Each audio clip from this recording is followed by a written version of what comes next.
قال المؤلف رحمه الله تعالى ونفعنا الله بعلومهم ربي زدنا علما نافعا وارزقنا فهما واسعا وعملا متقبلا برحمتك يا ارحم الراحمين. Al-fasl as-saminu fi bayani syara'id az-zikri wa huwa ay yakuna zakiru ala wudu'i tam wa ay yazkuru bidarbin sadidin wa sautin qawiyyin hatta yahsula anwaru az-zikri fi bawatin az-zakirin wa tasiru qulubuhum ahya'a bihadhil anwar hayatan abadiyatun ukhriwiyatun kama qala Allah ta'ala la yazukuna fiha al-mauta illa al-mautatal ula wa kama qala Rasulullah sallallahu alaihi wasallam al-mu'minuna la yamutuna bal yunqaluna min daril fana ila daril baqa. Wa kama qala Rasulullah sallallahu alaihi wasallam al-anbiya wal awliya yusalluna fi kuburihim kama yusalluna fi buyutihim, yakni yunajuna rabbahum abadan wa laysa ma'na. Tentang syarat-syarat berzikir, hendaknya seseorang berzikir dalam keadaan wudu yang sempurna, lalu berzikir dengan hentakan dan suara yang kuat hingga menghasilkan cahaya-cahaya zikir di dalam batin. Dengan cahaya-cahaya ini kalbu para pezikir menjadi hidup abadi di kehidupan ukhrawi. Sebagaimana Allah Subhanahu wa ta'ala berfirman, mereka tidak akan merasakan mati di dalamnya kecuali mati yang pertama. Al-Quran surat Ad-Dukhan surat ke-44 ayat 56. Rasulullah sallallahu alaihi wasallam bersabda, orang-orang beriman tidaklah mati melainkan berpindah dari alam fana ke alam yang kekal atau akhirat. Sebagaimana juga sabda Rasulullah sallallahu alaihi wasallam, para nabi dan wali sholat di kubur mereka sebagaimana mereka sholat di rumah mereka, yakni mereka bermunajat kepada Rabb mereka selamanya.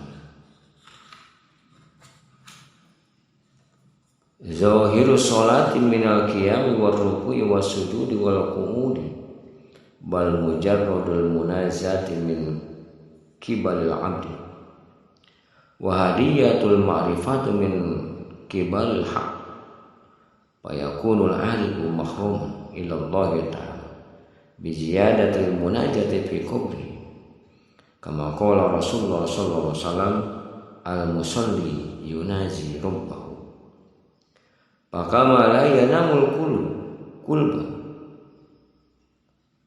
fakama la yanamul qulbu al hayy fa zalika la yamutu wa kama qala Nabi sallallahu alaihi wasallam tanamu ain wala yanamu qalb wa qala Rasulullah sallallahu alaihi wasallam man mata fi talabil ilmi ba'asyallahu fi qabrihi malakaini yu'allimanihi ilmal ma'rifah wa qama min qabrihi aliman wa arifan wal muradu minal malakaini ruhaniyatun nabiyil wali li'anna al-malaka la yadkhulu fi alamil ma'rifah wa la yu'allim.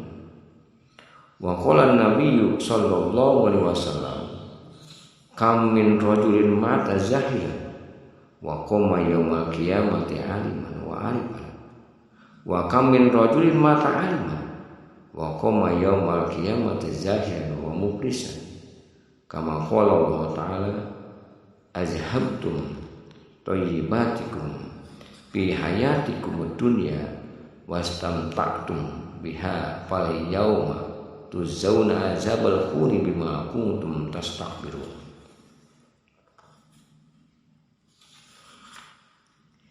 Ini bukan sholat yang di dalamnya ada rukun berdiri,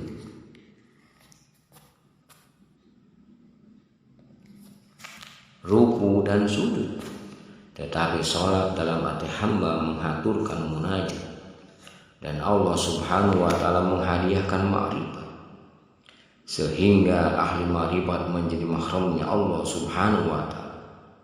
Sebab bertambahnya munajat mereka di dalam kubur, sebagaimana sabda Rasulullah sallallahu alaihi wasallam, orang yang sholat pada hakikatnya sedang bermunajat kepada Tuhannya. Sebagaimana halnya kalbu hidup yang tidak pernah tidur, maka ia tidak mati.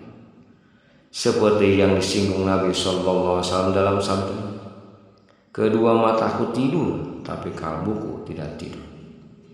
Beliau juga bersabda, siapa yang meninggal ketika mencari ilmu, maka Allah utus di dalam kuburnya 2 malaikat yang akan mengajarinya ilmu ma'rifat, sehingga ketika bangkit dari kuburnya ia menjadi orang alim dan ahli ma'rifat. Yang dimaksud 2 malaikat tadi adalah ruhaniyah Nabi sallallahu alaihi wasallam dan ruhaniyah wali rahimahullah ta'ala. Karena malaikat tidak bisa masuk ke dalam ma'rifat, apalagi mengajarkannya. Nabi sallallahu alaihi wasallam bersabda, betapa banyak orang yang mati dalam keadaan bodoh dan bangkit pada hari kiamat menjadi orang yang alim dan arif. Dan betapa banyak orang yang mati dalam keadaan alim lalu bangkit pada hari kiamat dalam keadaan bodoh dan bangkrut. Allah Subhanahu wa ta'ala berfirman, kamu telah menghabiskan rezekimu yang baik dalam kehidupan duniawi, dan kamu telah bersenang-senang dengannya, maka pada hari ini kamu dibalas dengan azab yang menghinakan. Al-Quran Surat Al-Ahqaf surat ke-46 ayat 20. Wa qala Rasulullah sallallahu alaihi wasallam, innamal a'malu binniyat.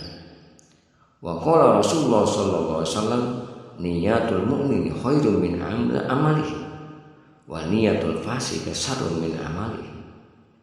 Li'anna niyatu bina'ul amal kama waruda, wa bina'ul sahihi ala sahihi sahihun, wa bina'ul fasidi ala fasidi fasidun. Wa qala Allah ta'ala, man kana yuridu harsal akhirah nazid lahu fi harsihi, wa man kana yuridul harsad dunya nutihi minha wa ma lahu bil akhirati min nasib.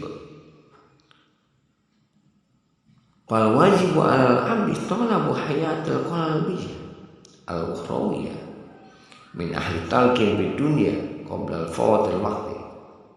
Kama qala Rasulullah sallallahu alaihi wasallam, man talaba dunya bi amalil akhir fala nasiba lahu bil akhir.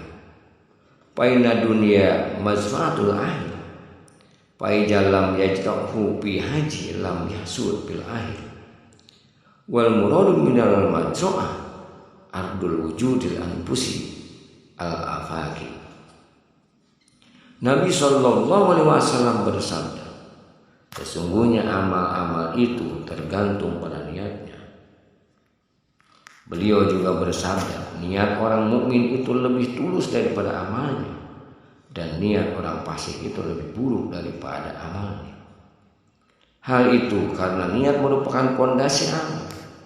Nabi sallallahu alaihi wasallam bersabda, membangun kebenaran di atas kebenaran adalah benar, membangun kerusakan di atas kerusakan adalah rusak.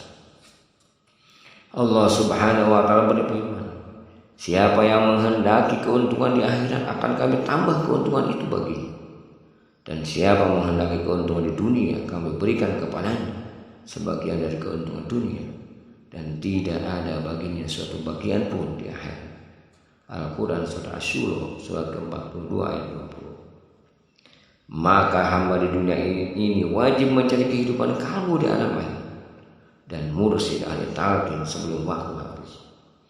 Sebagaimana sabda Rasulullah sallallahu alaihi wasallam, siapa yang mencari dunia dengan amalan akhirat, maka dia tidak mendapat bagian apa-apa dari dunia. Ini adalah ladang akhirat. Siapa yang tidak menanam di dunia, dia tidak akan menuai di akhirat. Yang dimaksud dengan ladang adalah dimensi wujud di alam nyata, anfusi maupun afaqir. Wallahu a'lam bishawab.